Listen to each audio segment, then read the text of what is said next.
Now, I don't know about you, but I love it when I can use the same materials and the same sort of lab multiple times in multiple ways, looking at different things.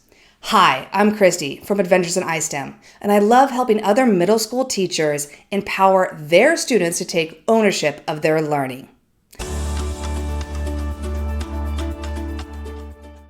Now, with the ball down the ramp lab, if you have a few meter sticks, and I have 3 here, and you have some marbles or balls. Now, I love these ones. I believe these ones came from the Carolina Science Company, but I love them because they are the same size. So same size, different mass. And I really like it because they are the same size. So we can really focus on the mass, not the size. Although if you don't have these, you could just use different sizes of marbles. You could use marbles versus golf balls or golf balls versus ping pong balls, which are relatively similar in size. Same thing with foosballs. You can get foosballs that are the same size, but different mass depending on what material it's made of, if it's made of plastic or those wooden foosballs.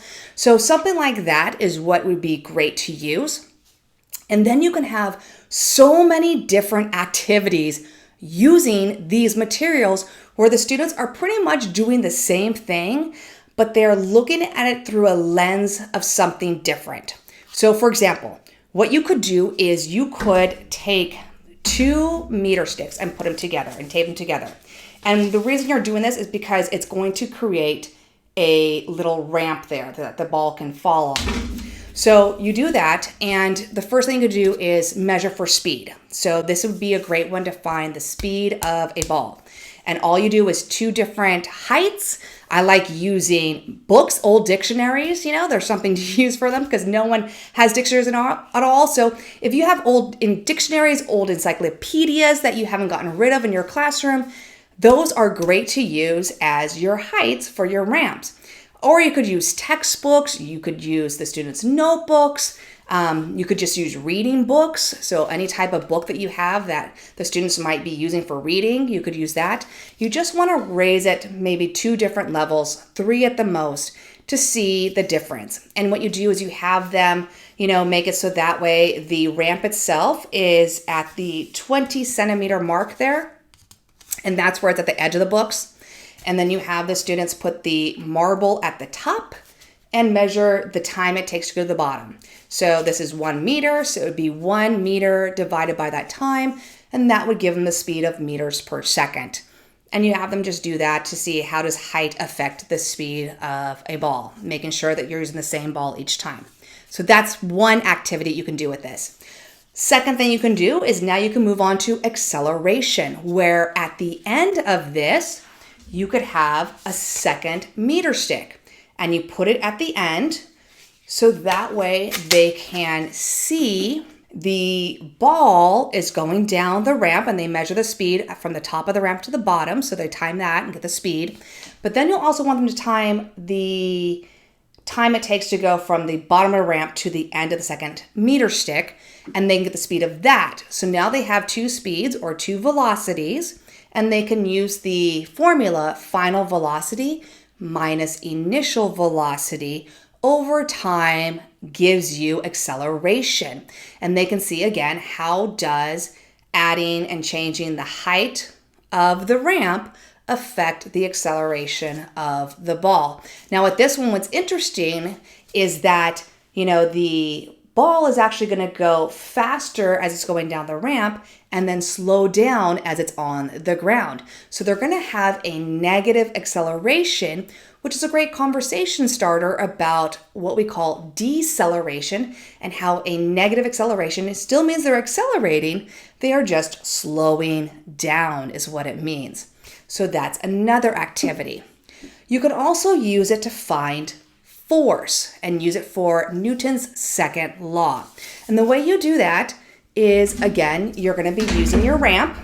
So you got your ramp, but this time you want to cut out a cup. So it's like half a cup, and you're going to put it at the end of the ramp. And you can do different things. Now remember, force equals mass times acceleration. So you'll want to definitely find the acceleration. And what I do is I have the students take the velocity of the ball as it gets to the bottom, so the velocity as it goes down the ramp, and then minus the initial velocity at the top, which is going to be 0. So 0, and then the velocity when it's at the bottom of the ramp. And that will get them their acceleration. So from acceleration, we also want to use the mass. And so we'll change the mass. And that's where these come in handy, because you can have the same size, but again, they're going to be different masses. So you're going to change the mass of the ball to see how does that affect the force that is hitting this cup and causing it to move. So I also have them measure the distance the cup travels. And then you can also change not just the mass, but you can do the whole experiment again, but change the height, because the height would of course change the amount of gravitational force that it's feeling, right? And so it's just going to make it go faster. It's going to change, well, I should say that. It's going to change the acceleration. So the height will change the acceleration. Sorry, not the gravitational force. It's all the same. It's going to change the acceleration that is on that. So not only are you changing the mass now, but you're going to change the acceleration of it to see how does that play out. So change the mass, do it again, change the height, so that way the accelerations of all of them change. And you can see, you know, what combination finds it. And you can also have them find then once they have the mass and the acceleration, then they can find the force that is being used, the force of the marble at the end of the ramp as it's going into the cup. And they can measure that force. So that's another activity. The final one is talking about potential energy and kinetic energy. And it's going to be very similar to the Newton's Law one, where you are again going to be using this. You're going to use the different masses of the balls, and you're going to have different heights. So you are finding the time it takes to go down the bottom to find the velocity at the bottom compared to the velocity at top, again, which is 0. And you are finding your acceleration and using that, the velocity at the bottom plus your mass to get your kinetic energy. So using the formula, kinetic energy equals 1/2 mass times velocity. So they get the velocity at the bottom of the ramp, which is the velocity, the speed of the ball as it hits the bottom. And then they multiply it by the mass and divide it by 2. That'll give them kinetic energy at the bottom.